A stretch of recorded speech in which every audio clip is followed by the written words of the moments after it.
Good morning student.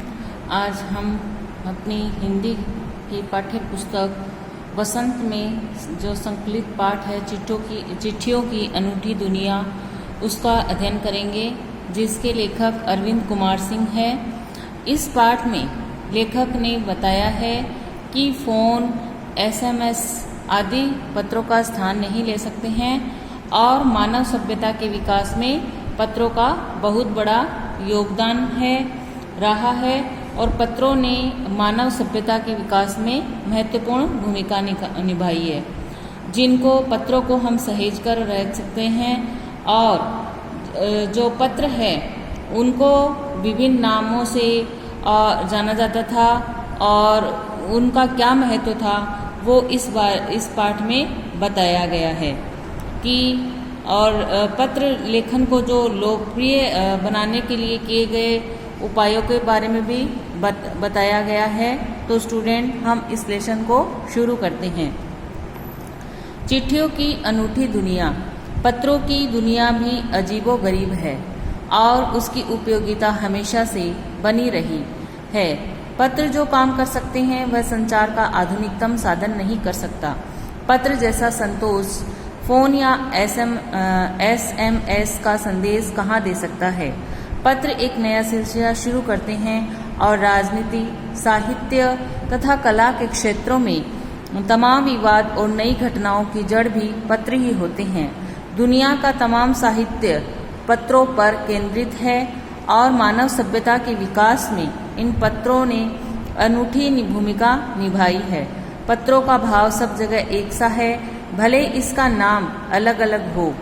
पत्र को उर्दू में खत, संस्कृत में पत्र, कन्नड़ में कागज, तेलुगु में उत्तरम, जाबू और लेख या तमिल में कड़िद कहा जाता है।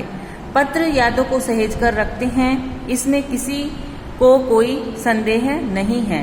हर एक की अपनी पत्र लेखन कला है और हर एक के पत्रों का अपना दायरा। दुनिया भर में रोज करोड़ों पत्र एक दूसरे को तलाशते हैं। तो स्टूडेंट, हमने जो ये पैराग्राफ पढ़ा है, इसमें अपने पहला प्रश्न बना है कि पत्रों की दुनिया को अजीबोगरीब क्यों कहा गया है। पत्रों की दुनिया को अजीबोगरीब क्यों कहा गया है? क्योंकि पत्र है वो हमेशा से ही किसी न किसी रूप में उपयोगी बने रहे हैं। कि पत्रों की दुनिया को अजीब इसलिए कहा गया है क्योंकि इसकी जो उपयोगिता है वो हमेशा से ही किसी न किसी रूप में बनी रही है। इसी कारण पत्रों को दुनिया को अजीबोगरीब कहा गया है। इसको अंडरलाइन कर लेंगे आप लोग। फिर दूसरा प्रश्न अपना बना कि जो आधुनिक संचार के जो आधुनिकतम साधन है वह क्या नहीं कर सकते हैं। तो दुनिया के वह जो आधुनिकतम साधन है वह जो आधुनिक साधन है वो साधन लोगों को पत्रों से जो मिलने वाला संतोष है वो नहीं प्रदान कर सकते। पत्र के जैसे ना तो इनको सहेज कर रखा जा सकता है और जो आधुनिकतम साधन संचार के जो साधन है वो मानवीय भावनाओं को पूरी तरह व्यक्त नहीं कर पाते हैं और साथ ही यह पत्रों की अपेक्षा महंगी भी होते हैं। तो हम इसको अंडरलाइन कर लेंगे। पत्र जो काम कर सकते हैं वह संचार का आधुनिकतम साधन नहीं कर सकता। पत्र जैसा संतोष फ़ोन या SM का संदेश कहाँ दे सकता है? नहीं दे सकता, क्योंकि वो पत्रों की अपेक्षा वो महंगे भी होते हैं। तीसरा अपना प्रश्न बन रहा है कि दुनिया का तमाम साहित्य किस पर केंद्रित है। तो दुनिया का जो तमाम साहित्य है वो पत्रों पर केंद्रित है। इसको भी अंडरलाइन कर लेंगे। प्रश्न अपना बना कि दुनिया का तमाम साहित्य किस पर केंद्रित है। तो दुनिया का तमाम साहित्य है वो पत्रों की दुनिया पत्रों पर केंद्रित है। फिर है कि पत्रों ने मानव सभ्यता के विकास में क्या अपनी भूमिका क्या निभाई। पत्रों ने किसके विकास में अपनी भूमिका निभाई। तो इसका आंसर होगा कि मानव सभ्यता के विकास में इन पत्रों ने अनूठी भूमिका निभाई है। प्रश्न बना अपना, पत्रों ने किसके विकास में अपनी भूमिका निभाई? तो मानव सभ्यता के विकास में इन पत्रों ने अनूठी भूमिका निभाई है। फिर दूसरा प्रश्न अपना यहाँ से बनता है कि पत्रों को और अलग अलग जगहों पर किस किस नाम से जाना जाता है? तो पत्र को उर्दू में, यहाँ से अंडरलाइन करेंगे आपको, पत्र को उर्दू में खत, संस्कृत में पत्र और कन्नड़ में कागज, तेलुगु में उत्तरम, जाबू और लेख तथा तमिल में काडिद कहा जाता है। काडिद कहा जाता है।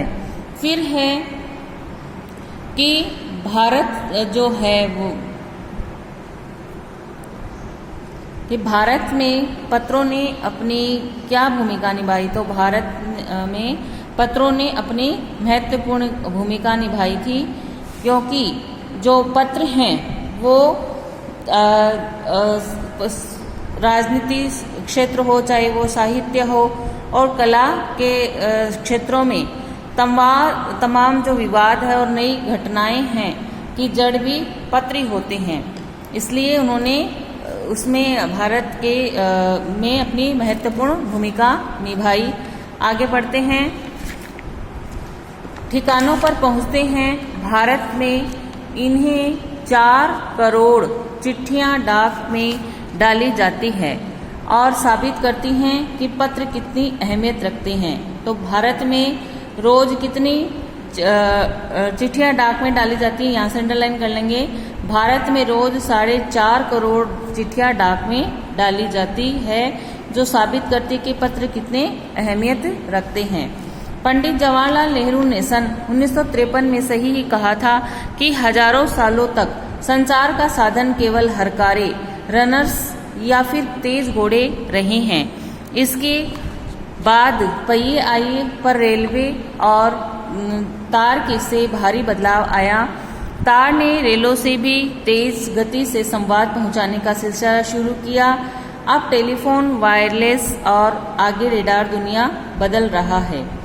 पंडित जवाहरलाल नेहरू सन 1953 में क्या कहा था? पंडित जवाहरलाल नेहरू ने सन 1953 में कहा था कि हजारों सालों तक संचार का साधन केवल हरकारे, रनर्स या फिर तेज घोड़े रहे हैं। इसके बाद पहिया आइए, पर रेलवे और तार से भारी बदलाव आया है। इसको अंडरलाइन कर लेंगे आप लोग।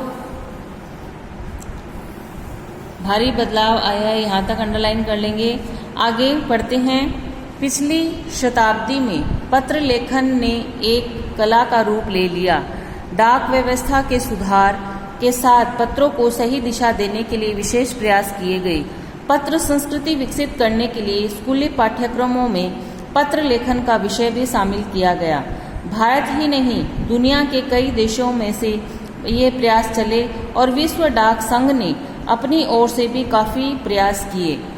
विश्व डाक संघ की ओर से 16 वर्ष से कम आयु वर्ग के बच्चों के लिए पत्र लेखन प्रतियोगिता आयोजित करने का सिलसिला सन 1972 से शुरू किया गया। यह सही है कि खास तौर पर बड़े शहरों और महानगरों में संचार साधनों के तेज विकास तथा अन्य कारणों से पत्रों की आवाजाही प्रभावित हुई, पर देहाती दुनिया आज भी चिट्ठियां से ही चल रही है। फैक्स, ईमेल, टेलीफोन तथा मोबाइल ने चिट्ठियों की तेजी को रोका है, पर व्यापारिक डाक की संख्या लगातार बढ़ रही है। अब अपना यहाँ से प्रश्न बना कि विश्व डाक संघ ने पत्रों की दुनिया में पत्र लेखन की कला के लिए अपनी ओर से क्या प्रयास किए? तो उत्तर यहाँ से होगा कि विश्व डाक संघ ने अपनी ओर से भी काफ़ी प्रयास किए। विश्व डाक संघ की ओर से 16 वर्ष की कम आयु के बच्चों के लिए पत्र लेखन प्रतियोगिता आयोजित करने का सिलसिला सन 1972 से शुरू किया गया। अब ये भी होगा, ये भी छोटा एक प्रश्न बन रहा है कि विश्व डाक संघ की ओर से पत्र लेखन की प्रतियोगिता का आयोजित कब किया गया? तो यह सिलसिला सन 1972 से शुरू किया गया। और आगे बढ़ते हैं। जहाँ तक पत्रों का सवाल है, अगर आप बारीकी से उसकी तह में जाए तो आपको ऐसा कोई नहीं मिलेगा जिसने कभी किसी को पत्र न लिखा या न लिखाया हो। या पत्रों का बेसब्री से जिसने इंतजार न किया हो। हमारे सैनिक तो पत्रों का जिस उत्सुकता से इंतजार करते हैं उसकी कोई मिसाल ही नहीं। एक दौर था जब लोग पत्रों का महीनों इंतजार करते थे, पर अब वह बात नहीं। परिवहन साधनों के विकास ने दूरी बहुत घटा दी है। पहले लोगों के लिए संचार का इकलौता साधन चिट्ठी ही था, पर आज और साधन विकसित हो चुके हैं। अब प्रश्न अपना यहाँ से भी बन रहा है कि पहले लोगों के लिए संचार का साधन क्या था, इकलौता साधन। तो पहले लोगों के लिए संचार का इकलौता साधन चिट्ठी ही था, पर आज और भी साधन विकसित हो चुके हैं। अब अपना यहाँ से प्रश्न बना कि गहराई में जाने से बारीकी से जाने पर बारीकी की तह में जाने पर या गहराई में जाने पर पत्रों के बारे में क्या नई बात पता चलती है। तो उसकी गहराई पे पत्र जाने पर ऐसा लगता है, अगर यहाँ से अंडरलाइन करेंगे, अगर आप बारीकी में उसकी तह में जाए तो आपको ऐसा कोई नहीं मिलेगा जिसने कभी किसी को न पत्र न लिखा हो या न लिखवाया हो, और या पत्रों का बेसब्री से इंतजार ना किया हो। फिर एक प्रश्न यह भी बन रहा है कि लेखक के अनुसार कौन लोग पत्रों का उत्सुकता से इंतजार किया करते हैं। तो हमारे जो सैनिक हैं, वो जो सैनिक मोर्चे पर रहते हुए हैं और घर में आने वाले वो लोग घर से आने वाले जो पत्रों का बड़ी उत्सुकता से इंतजार करते हैं। ये भी अंडरलाइन कर लेंगे। हमारे सैनिक तो पत्रों का जिस उत्सुकता से इंतजार करते हैं उनकी कोई मिसाल ही नहीं है। तो स्टूडेंट, आज हम इतना ही पढ़ते हैं, आगे का कल पढ़ेंगे। इसमें आपको कोई बात समझ में नहीं आई हो तो कॉल करके या मैसेज करके पूछ लीजिएगा। Thank you, have a nice day.